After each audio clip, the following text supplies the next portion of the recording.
ও আজকের বিরিয়ানি রান্না করে সবাইকে খাওয়াই তো পুরো তাক লাগাই দিলাম। সবাই খেয়ে বলল এত মজা হয়েছে, নিজেকে মনে হচ্ছিল আমি মনে হয় 5 স্টারের বড় কোনো 5 স্টারের শেফ হয়ে গেছি। তো চলেন আপনাদের সাথেও শেয়ার করি বিরিয়ানি আমি কীভাবে রান্না করেছি। তো ফার্স্টে আমি এখানে কড়াইয়ে তেল দিয়ে বেরেস্তা করে নিয়েছি, আর সেই বেরেস্তাগুলো করে উঠায়ে সেই তেলের ভিতরে আমি আবার কিছু পেঁয়াজ দিয়ে দিছি। তারপর এখানে তেজপাতা, একটা বড় কালো এলাচ দিলাম। তারপর এখানে রসুন বাটা দিয়ে দিছি। আমার কাছে মনে হয় বিরিয়ানি রান্না করার মতন এত সহজ রান্না আর কোথাও নেই। তারপর এখানে আমি আদা বাটা দিয়ে দিলাম। তো কিছুক্ষণ একটু নাড়াচাড়া দিলাম, দেওয়ার পর এখানে আমি জিরা বাটা দিয়ে দিব। তারপর এখানে আমি অল্প 2-3টা কাজু বাদাম আর 2-3টা কাঠবাদাম বেটে নিয়েছিলাম, সেটা দিয়ে দিছি। তারপর এখানে আমি আমার স্বাদ মতো লবণ দিয়ে দিছি।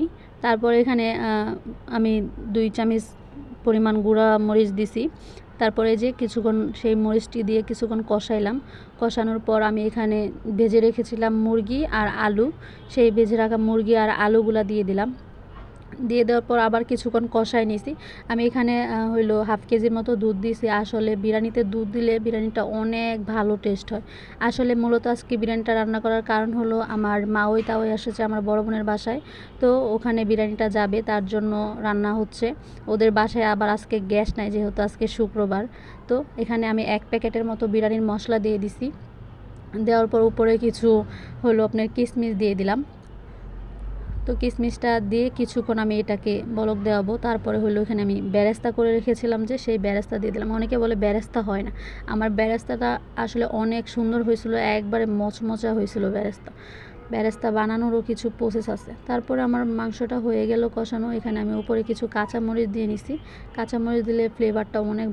আমি এখানে বিরিয়ানিতে চাইলটা দিব সিদ্ধ করে, তার জন্য আমি এখানে পাতিলে পানি দিছিলাম, সেখানে 2টা স্টার মশলা আর 2-3টা তেজপাতা দিয়ে পানিটা বলক আনাইলাম।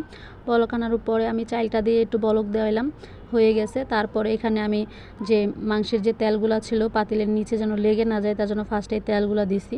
তেলগুলা দিয়ে তারপরে আমি এখানে মাংসগুলা দিয়ে দিলাম।